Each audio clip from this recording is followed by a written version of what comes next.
Bonjour, Laurent Lachaise, cofondateur des ateliers Bobine et Combine. Aujourd'hui, je vais vous montrer comment l'on fait des fronces et comment on les prépare sur un ouvrage. Pour ce faire, on prend une grande longueur de fil en double pour pouvoir avoir un fil solide afin de faire nos fronces, de couleurs contrastées pour pouvoir les voir, les repérer afin de les enlever une fois qu'on aura fait notre couture définitive. On a deux systèmes de fronces. On a les fronces simples, qui est un point avant que l'on fait au bord du tissu de manière régulière avec des espaces et des points de la même taille afin d'avoir des plis réguliers.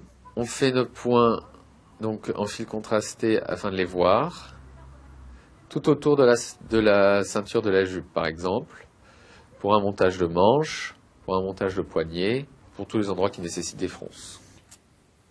Une fois qu'on a fait le tour de la ceinture, par exemple, de cette jupe, on finit nos fronces en faisant un nœud dans le vide, c'est-à-dire sur le fil qui ne soit pas fixé au tissu, afin de pouvoir tirer sur nos fils pour pouvoir froncer le tissu, comme ceci. Si l'on bloque le nœud sur le tissu, on ne pourra plus tirer dessus. On a ainsi des fronces prêtes à être utilisées.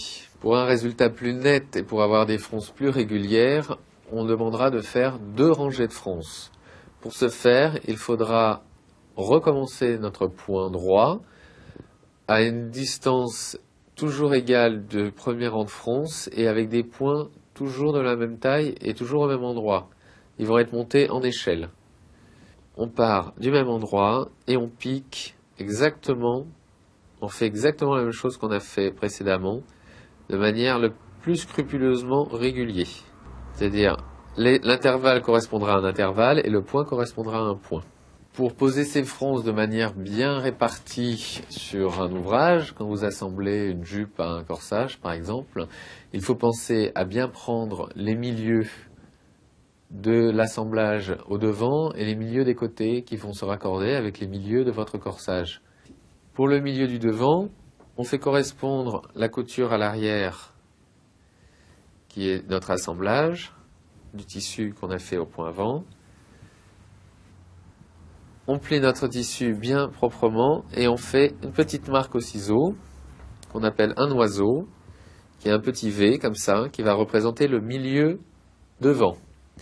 Pour prendre les milieux des côtés, on fait correspondre le petit oiseau à la couture arrière bien au milieu et de la même manière, on plie notre tissu avec notre petite coupe.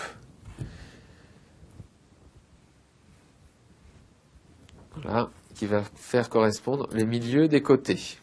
C'est une manière pratique et qui évite de faire des calculs avec son maître, avec sa calculatrice, etc.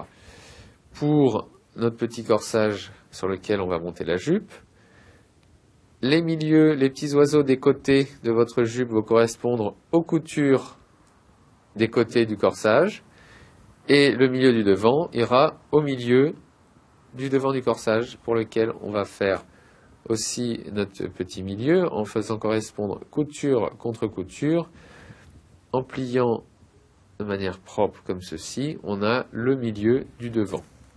On met d'abord une épingle partout, le milieu arrière avec le bord à l'arrière, et ensuite on va pouvoir tirer nos fils de fronce qui vont pouvoir se répartir entre les épingles qu'on a fixées.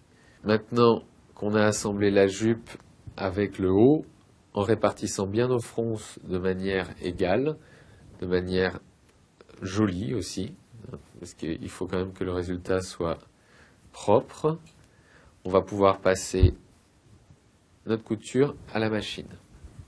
Si on retourne, on a voilà, la jupe qui est bien répartie, voilà, comme ceci.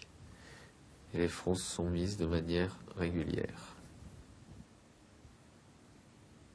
Voilà, maintenant vous savez comment préparer des fronces. Vous allez pouvoir réaliser des petits ouvrages, des jupes comme cette robe de poupée.